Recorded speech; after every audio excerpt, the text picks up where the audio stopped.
Sigmund Freud famously said, "Time spent with cats is never wasted." Well, we wanted to know for sure. And since there's a new cat game on the market, we've had a little play to test this out. Stray is a brand new game developed for the PlayStation 5 and PC by BlueTwelve Studios and published by Annapurna Interactive. In the game, you'll play as an unnamed cat who starts out with a family of other cats living in the shelter of a ruined city surrounded by high walls. However, as you venture off with your fellow felines, learning the basic controls along the way, you'll fall from a pipe, losing your cat buddies and disappearing into the darkness below. Don't worry, you're totally fine, but now you've got to find them again and work out just what on earth is going on, as little creatures scurry away and robot humanoids set off alarms and hide in their homes.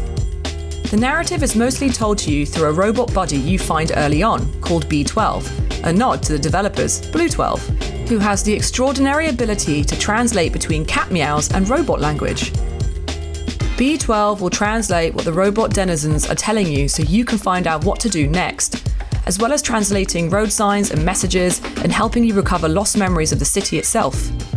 As you progress, you learn more about what citizens believe is going on outside the city walls and how the robots came to be the only thing left here. The world is beautifully designed, with dingy darks clashing with bright neon to create a fabulous visual aesthetic. It's almost as if the game is drawing you in, asking you to explore every backstreet and open window to see what you'll discover next. And the audio is top-notch too, with the cat's meows, paw pats on the ground, and light scratches against surfaces particularly on point. The majority of your time spent with Stray will consist of solving platforming challenges in simple puzzles as you explore the densely packed environment. The movement works surprisingly well, with your titular Stray leaping up across precarious structures with grace and aplomb.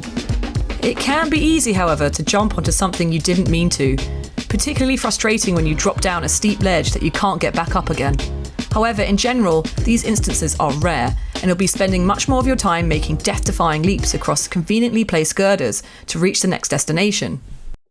The puzzles aren't particularly difficult, with many devolving into find X number of things or bring X item to Y, but they serve to encourage the player to explore the environment in detail and understand the best routes across the town. There aren't any quest markers or arrows guiding you, simply some general signposting and clever level design encouraging you in certain directions. One nice touch is where these three face-looking icons are presenting the 3 locations needed to collect some notebooks in an early game mission. It's when you run into enemies that the game falls down slightly. Occasionally you'll come across these small little globs of slime called the Zerks that chase you down and stick to you if you don't get out of the way fast. Over time, they'll drain your health and slow you down, causing more and more to stick onto you until you eventually succumb to whatever it is they're doing. There's no way to deal with these enemies other than either using the environment to trap them, something which only sometimes works when the AI decides to behave itself, or simply run away, weaving in and out of anything you can find until you happen upon a ledge high enough to evade them. It's a shame you aren't given a way of dealing with these more effectively early on. You do eventually get a device that blasts them away, but using that feels extremely clunky. These sections feel like a decent change of pace, but they're frustrating to play and go against the general focus of the game's exploration. Having said all that, let's be honest, the only reason you're here is to find out if it's a good cat simulator. So in answer to that, yes, it definitely is. You can scratch at carpets and door frames, curl up on bookshelves or large cushions, play with plastic balls, knock paint cans off of ledges, and meow incessantly at innocent bystanders. And sometimes, these things even help in gameplay. There's even achievements for sleeping for over an hour, bashing at a TV remote, and nuzzling up against everyone you meet. If that's not the true cat life, we don't know what is. Stray feels genuinely fresh and unique. It leans heavily into its cyberpunk aesthetic and combines it with keen observations on how cats behave to create an engaging gameplay loop.